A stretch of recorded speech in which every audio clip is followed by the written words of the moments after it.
Commander Vexala stood at the front of the massive lecture hall, her forearms crossed behind her back as she watched the newest batch of recruits file in.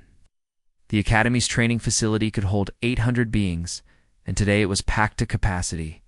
Representatives from 43 different species filled the tiered seating, their various forms of communication creating a low buzz that echoed off the metallic walls. The recruits were young, that much was obvious. Colonian cadets, with their katana shells still gleaming with youth, Zephyrian wings that hadn't yet developed the battle scars of veterans, and Altarian fur that retained the bright colors of adolescence. They all carried themselves with that particular swagger of untested warriors. Convinced they understood the nature of warfare, Vexala had seen thousands of such recruits over her decades of service. Most would learn quickly, some would not survive the learning process. "Settle down," she commanded, her voice enhanced by the hall's acoustic systems. The chatter died instantly. Veterans commanded respect throughout the galaxy, and Vexala's reputation preceded her. 3 decades of active combat, survivor of the Void Wars, and holder of the Galactic Cross of Honor. "Today we discuss humans," she announced, activating her wrist display. The words appeared in 43 different languages on screens throughout the hall. A snort of laughter came from the third row. Vexala's compound eyes immediately focused on the Sorsa young Zephyrian with pristine wing membranes and unmarked armor. "Those soft bipeds," Cadet Mortex said, his translator perfectly conveying his dismissive tone.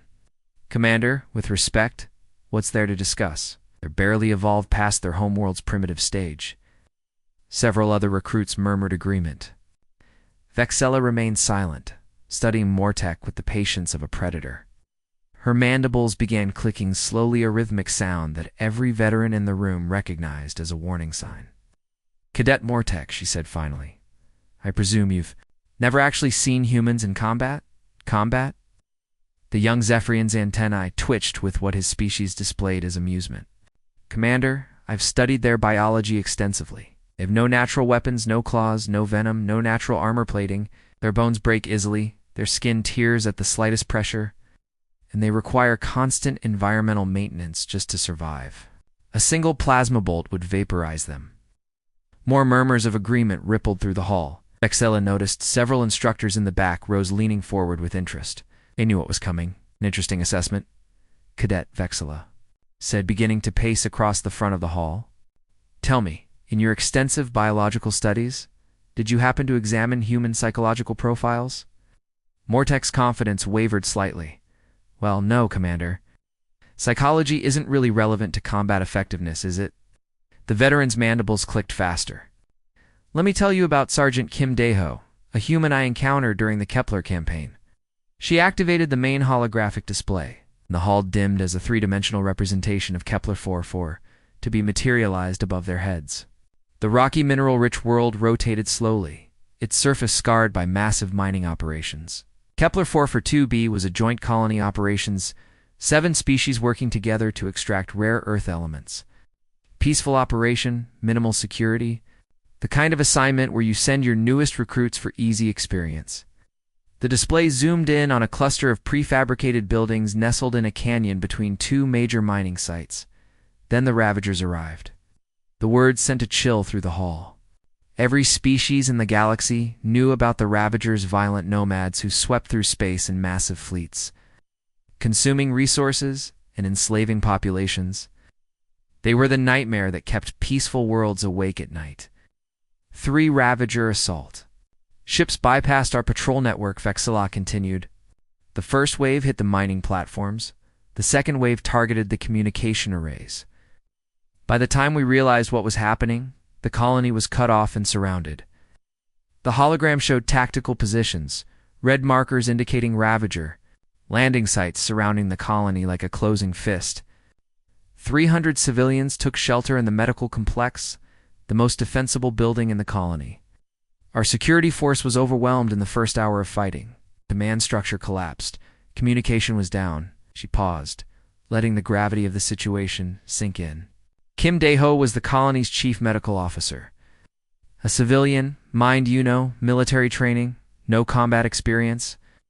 His job was fixing broken bones and treating mining accidents.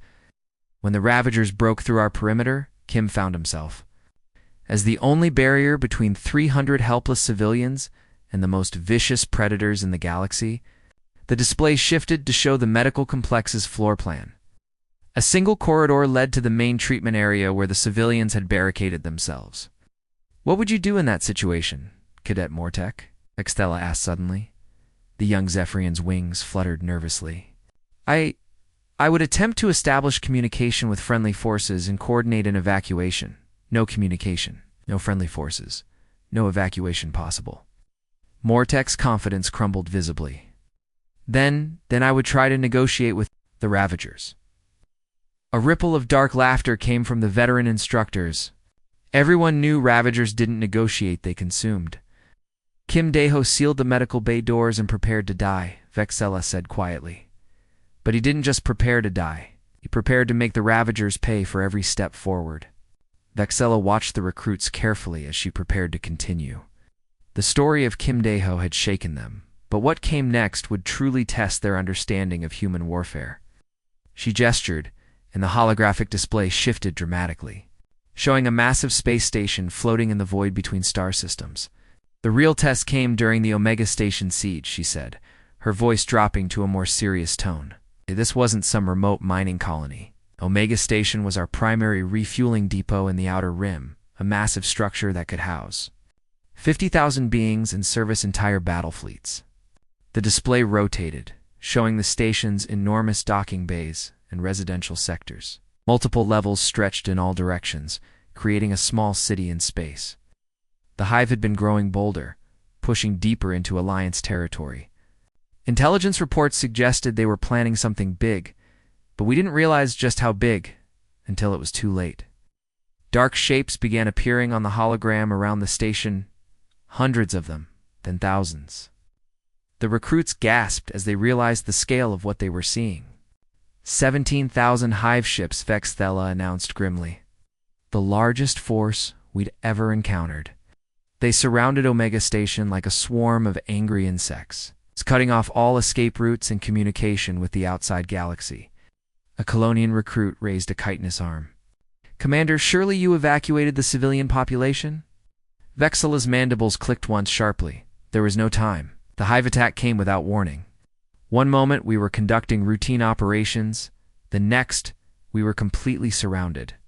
47,000 beings trapped on that stations. Military personnel, traders, families. The display zoomed in to show the station's defensive positions. Weapon emplacements dotted the outer hull like metallic growths, but they looked pitifully small against the hive swarm. I was serving as liaison officer between Alliance Command and the various species' military units. The humans were commanded by Captain Park Min-ho, a quiet man who'd earned his rank through 20 years of frontier service. His second in command was Lieutenant Lee So-young, barely 30 years old, but already decorated for valor in 3 different campaigns. Vexthela paused, manipulating the display to show personnel records. Park Min-ho appeared as a hologram averaged height for a human, graying hair, eyes that held the steady gaze of someone who'd seen too much combat. Lee So-young looked impossibly young, with the kind of fierce expression that suggested she'd fight a battleship with her bare hands if necessary. The first week was standard siege warfare. The hive would probe our defenses, we'd repel them, both sides would count casualties, and prepare for the next round. Our defensive positions were strong, and we had enough supplies for maybe 2 months if we rationed carefully. The tactical display showed wave after wave of hive attackers crashing against the station's shields, being driven back by coordinated defensive fire. But the hive aren't like other enemies. They learn, they adapt. By the second week, they'd figured out our weapon ranges and defensive patterns.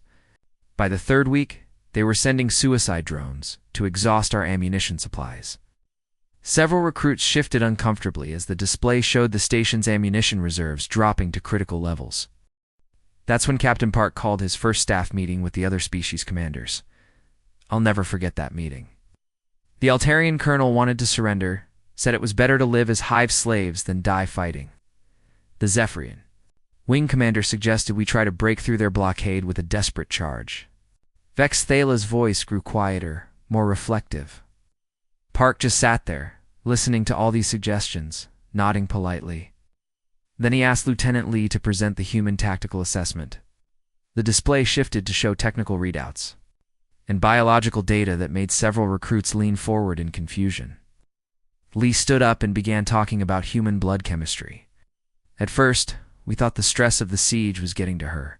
She explained how human blood contains iron compounds that conduct electricity differently than most species. She talked about human bone density, muscle fiber composition, neural pathway efficiency. A Centaurian cadet raised a tentacle. "Commander, I don't understand. Why was this relevant to military tactics?" Vexthella's compound eyes glittered with something that might have been admiration or horror. Because Lieutenant Lee wasn't just discussing biology, she was discussing weapons. The holographic display now showed the station's ventilation system, complex network of tunnels and air ducts that connected every section of the massive structure. The hive had developed biosensors that could track us through the ventilation system by detecting our life signs: heartbeat, breathing patterns, body heat. No matter where we moved, they knew exactly where we were. It was like fighting an enemy that could see through walls. The recruits nodded, understanding the tactical nightmare this represented. So Captain Park implemented what they called Operation Iron Rain. His soldiers began draining their own blood and spreading it throughout the ventilation system. The silence in the lecture hall was profound. Even the veteran instructors in the back rows looked uncomfortable. Human blood, with its iron content, short-circuited the hive biosensors when introduced to the electrical systems. But this wasn't just a few drops. Parks, people were draining pints of blood, weakening themselves deliberately to create false readings throughout the entire station. A young Altarian recruit made a sound of distress. "But Commander, surely that would kill them." "Humans can survive losing up to 30% of their blood volume if they're careful about it," Vexthella replied matter-of-factly. Park's soldiers were walking around pale and weak, but they'd turned the entire station into a massive electronic smokescreen. The hive couldn't tell where we were anymore. The atmosphere in the lecture hall had grown heavy with tension as Vexthella prepared to share the most disturbing chapter of human military history. She noticed that even the veteran instructors in the back rows were leaning forward now. Despite having heard these stories before, some experiences were so profound they demanded attention every time they were retold. The Omega Station siege taught us that humans could adapt beyond all reasonable expectations, she began, her voice taking on the measured tone of someone recounting a nightmare.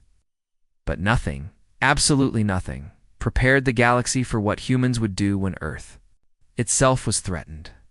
The holographic display expanded dramatically, showing the entire Sol system in stunning detail. The yellow star at its center pulsed with energy while 9 planets orbited in their ancient dance. The recruits could see the bustling activity around each world: space stations, mining operations, cargo convoys moving between the planets like blood cells through arteries. By this point in the war, the hive had consumed 3/4 of the outer rim. Entire star systems had gone dark. Billions of beings had either been enslaved or worse. The Alliance fleet was scattered, decimated, running on hope and desperation. Dark clouds began appearing at the edges of the holographic display, moving inward like an infection spreading through healthy tissue. Intelligence reports were coming in daily, each one worse than the last. The hive wasn't just advancing, they were accelerating. Their fleet had grown beyond our ability to count, let alone contain. Conservative estimates put their numbers at over 3 million ships. A Zephyrian cadet's wings fluttered nervously. 3 million, Commander, that's impossible. No force could grow that large. Vexthella's mandibles clicked grimly. The hive doesn't build ships, Cadet. They consume entire worlds and turn the raw materials into more vessels. Every planet they took made them stronger. Every victory gave them more resources for the next battle. The display showed the advancing hive fleet as a massive dark wave washing over star systems. Worlds winked out one by one as the swarm approached the inner galaxy. Military analysts from 17 different species ran the calculations. The most optimistic projections gave Earth a survival chance of 0.003%. Most analysis concluded that human extinction was not just likely, but inevitable. The silence in the hall was profound, even species that had never particularly liked. Humans felt a chill at the thought of any civilization facing complete annihilation. That's when we witnessed something that changed our understanding of warfare forever. Vexilla continued, manipulating the display to focus on human space. Around the Sol system, humans began what appeared to be a massive evacuation operation. The hologram showed thousands of ships streaming between the outer planets and Earth, massive cargo vessels, passenger liners, military transports, even converted civilian craft, all moving in carefully coordinated patterns. Mars was emptying first. 200 million colonists packed into every available ship. Europa's underwater cities were being drained. Their populations moved to Earth. The mining stations around Saturn's rings went silent as workers were pulled back to the homeworld. A Colonian recruit raised a chitinous arm. That seems logical. Commander, consolidate your population for a final defensive stand. That's what we thought too, Vexilla replied, her voice dropping to barely above a whisper. Every military advisor in the Alliance agreed humans were preparing for the kind of last stand that gets remembered in history books. Noble, doomed, but ultimately futile. The display zoomed in on Mars, showing the red planet in incredible detail. But something was wrong with the image. Strange structures were appearing on the surface. Massive excavations that seemed to serve no obvious purpose. Then we received a transmission from General Choi Jaemin, Earth's defense coordinator. Man who'd spent 30 years in the human military, fought in more campaigns than most species could count. When he spoke, people listened. The hologram shifted to show Choi's personnel file. He appeared as a stocky, serious-looking human with graying hair and eyes that held the weight of command responsibility. His service record scrolled by dozens of commendations. Multiple decorations for valor, strategic victories that had saved entire worlds. Choi's message was brief. It wasn't evacuating Mars. He was weaponizing it. The recruits stirred uneasily. Several translators had difficulty processing the concept, cycling through multiple language equivalents, before settling on terms that conveyed the impossible scope of what they were hearing. For 6 weeks, while the High Fleet advanced through the outer systems, consuming everything in their path, humans worked around the clock on Mars. They brought in the largest mining equipment in their arsenal machines, designed to hollow out asteroids for mineral extraction. The display showed massive drilling operations across Mars' surface. Thousands of entry points dotted the planet like a deadly rash, each one leading to tunnels that burrowed deep into the planetary core. But they weren't mining for minerals. They were creating cavities, vast hollow spaces throughout the planet's interior, connected by a network of tunnels that would have impressed the galaxy's best engineers. A Centaurian cadet raised a tentacle, its colors showing deep confusion. Commander, what possible military purpose could hollow spaces serve? Vexthella's compound eyes fixed on the questioner. They filled those spaces with gravitational displacement. Charges, weapons so powerful they're normally used to move asteroids or adjust planetary orbits. Choi had turned Mars into the galaxy's largest fragmentation grenade. The triumph of the Sol System defense had echoed across the galaxy like a thunderclap. News of humanity's impossible victory spread faster than light-speed communication, carried by survivors and witnesses who could barely believe what they had seen. But as Vexilla prepared to continue her account, the recruits could sense a shift in her tone. Something darker was coming. Victory came at a cost that only became apparent after the shooting stopped. "Shh," she said quietly, her forearms folding behind her back in a gesture the recruits had learned meant serious reflection was required. The holographic display shifted to show the aftermath of the battle-vast debris fields where once the mighty Splade Hive fleet had darkened space. Twisted metal fragments drifted in lazy orbits around the sun, some pieces as large as space stations, others no bigger than a person's hand. The debris field was so dense it looked like a second asteroid belt, a monument to the most devastating space battle in galactic history. The Alliance needed to establish new treaties, reorganize military commands, and figure out how to govern a galaxy that had suddenly lost its most dangerous enemy. I was assigned to the peace negotiations as a military advisor and liaison between species. The display showed a diplomatic station orbiting Jupiter, its gleaming hull reflecting the gas giant's swirling storms. The station was massive, large enough to house delegates from hundreds of worlds, with meeting chambers that could accommodate beings ranging from tiny, energy-based life forms to creatures the size of small spacecraft. That's where I met the human representatives face to face for the first time since the war began. What I saw changed my understanding of warfare forever. Vextela manipulated the controls, and the display zoomed in on the station's main conference chamber. Delegates from dozens of species sat around a curved table that seemed to stretch for kilometers, their various forms of communication creating a complex symphony of sounds, lights, and chemical signals. The chief human negotiator was Admiral Song Hae-won, a woman who walked into that chamber carrying the weight of 8 years of continuous warfare. 8 years, recruits. Not 8 years of service, with rotations home. Not 8 years with leave and rest periods. 8 years of active combat without a single day of peace. The hologram showed Song's personnel file in detail. The woman appeared to be in her 40s, with silver-streaked hair and eyes that seemed to look right through you. How her service record was staggering, campaign after campaign, battle after battle, with no breaks between deployments. When I first saw Admiral Song, I thought she was injured. She moved carefully, deliberately, like someone recovering from wounds. Then I realized she wasn't injured. She was simply exhausted in a way that most beings couldn't comprehend. A young Altarian recruit raised a fuzzy paw. "Commander, surely human military doctrine includes mandatory rest periods?" "Need maintenance." Vexthela's mandibles clicked once, a sound filled with grim amusement. That's what we all assumed. Every civilized military rotates its personnel, ensures soldiers get time to recover mentally and physically. But humans had implemented something they called indefinite service protocols. The display showed military organizational charts that made several recruits gasp in surprise. Normal deployment cycles showed soldiers serving 6-month tours, then rotating home for rest and retraining. The human charts showed continuous service lines stretching for years. Their best soldiers simply never stopped fighting. They would transfer directly from one campaign to another, accumulating combat experience that no other species could match. Major Kim Tae-hung had been present at 47 major engagements across 6 different star systems. The recruits murmured among themselves as Kim's service record appeared on screen.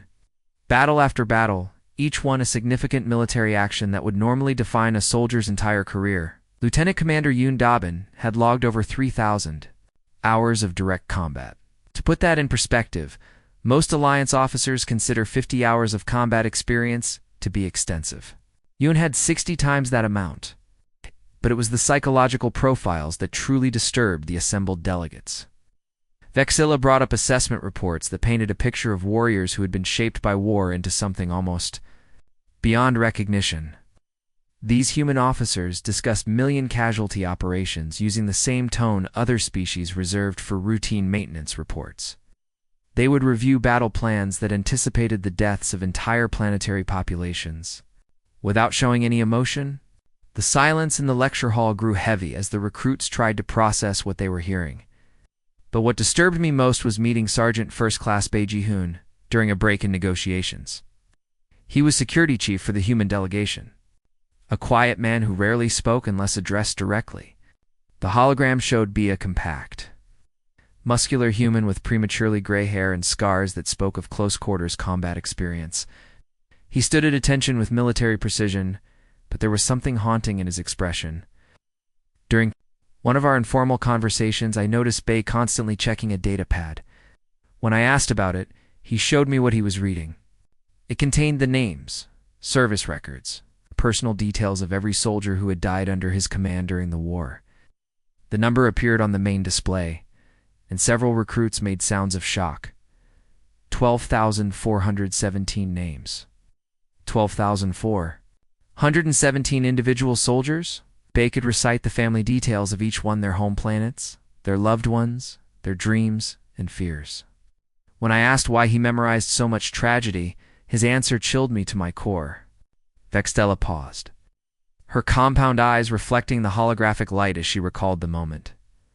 The weight of 15 years seemed to Settle on Vexilla's shoulders as she prepared to conclude her account. The recruits had been silent for several minutes now, processing the disturbing realities of human warfare. Some looked pale despite their different skin colors and textures. Others were fidgeting nervously with their equipment or grooming. Appendages universal signs of stress across species. Vexilla straightened her posture, drawing on decades of command experience to project authority and calm. Her voice gained strength as she reached the final chapter of her story. That was 15 years ago, she announced, activating a new series of holographic displays. Today, those same humans serve as the Galactic Alliance's primary peacekeeping force. The images that appeared above the recruits' heads showed a very different galaxy than the war-torn systems they'd been hearing about. Peaceful trading stations, orbited, prosperous worlds. Mixed species crews worked together on exploration vessels. Children of dozens of different alien races played together in orbital habitats. The transformation didn't happen overnight, Vexilla continued, manipulating the display to show timeline data. In the immediate aftermath of the Hive War, many species were terrified of humans. Some demanded they be quarantined to their home system. Others suggested strict limitations on human military development. A series of diplomatic documents appeared on screen, showing the heated debates that had followed humanity's victory. Proposals, military limitation agreements, and territorial restriction plans filled the air with dense legal text. But reality has a way of overriding fear, Vexilla said with something that might have been amusement. War's end. Pirate activity increased by 400%. Criminal syndicates began carving up former Hive territory. Rogue AI networks started appearing in abandoned systems. The peaceful images were replaced by scenes of chaos merchant vessels under attack. Mining colonies going dark, distress signals echoing across empty space. Every species in the Alliance had the same realization at roughly the same time. We needed peacekeepers who could handle any threat, no matter how dangerous or unpredictable. We needed soldiers who wouldn't break under pressure, who could adapt to any situation, who would never give up, no matter the odds. The display shifted to show current military organizational charts. Human names appeared at the top of every major command structure. Admiral Song Hae-won now heads the Galactic Defense Council. It's the woman who once orchestrated the destruction of Mars, now coordinates defensive strategies for 300 worlds. Major Kim Tae-young, the soldier with 47 battle campaigns. On his record, trains our special forces units across 17 different species. Personnel files flash by showing human officers integrated into every level of Alliance military structure. Some faces looked familiar from the war records Vexilla had been showing, but aged by 15 years of continued service. Sergeant Bae Jahoon, now Colonel Bae, runs our Advanced Tactical Academy. The man who memorized 12,000 names now teaches the next generation of Alliance officers how to honor their fallen while planning for victory. As if summoned by her words, the rear doors of the lecture hall opened quietly. Several figures in crisp military uniforms entered, their footsteps silent despite the hard floor. The recruits turned to look, and several gasped as they recognized the distinctive cut of human military dress. Simple, functional, but carrying an aura of absolute professionalism. The tactics that we once called questionable are now standard. Doctrine in our military academies, Vexilla continued, not acknowledging the new arrivals yet. Human concepts of total commitment and calculated sacrifice are taught to cadets across 17 species. What seemed like madness during wartime has become the foundation of modern military science. One of the human officers stepped forward, a woman with graying hair pulled back in a neat bun, and kind eyes that seemed to take in every detail of the lecture hall. She moved with the fluid grace of someone completely comfortable in their own body, but there was something in her posture that suggested explosive action was always just beneath the surface. Groots, Vexilla said, finally turning to acknowledge. The humans, I'd like you to meet Colonel Park Sojin, your new advanced combat instructor. Colonel Park smiled warmly at the assembled aliens, her expression genuinely friendly and approachable. When she spoke, her voice carried the same gentle tone a teacher might use with young students. I look forward to working with all of you over the coming months. We'll begin with basic human combat philosophy tomorrow at 0600 hours. Don't worry, we'll start with simple concepts and work our way up to the more advanced techniques. The recruits shifted uncomfortably. After hearing Vexthala's stories, the idea of advanced techniques from a human instructor was distinctly unsettling. Vexthala watched their faces carefully, noting the mixture of fear and fascination in their expressions. This was the crucial moment. Would they respect the humans enough to learn from them, or would terror make them resistant to instruction? Forget what I've told you today, she said seriously. Humans chose to be our allies. Could just as easily choose otherwise. The same creativity that turned Mars into a weapon, the same determination that held Omega Station. The same adaptability that transformed a doctor into a warrior, all of that is now dedicated to protecting the Alliance. She began walking toward the exit, her forearms moving in the complex pattern that indicated a formal conclusion to Colonian speeches. But at the doorway, she paused and turned back. One final lesson for all of you. If you ever find yourself fighting beside humans, remember that they don't just fight for victory, they fight for each other. Earn their respect, and they'll die for you. Will betray their trust. She left the sentence hanging, the implication clear without being spoken. Then she was gone, leaving the recruits alone with their new human instructors. The END.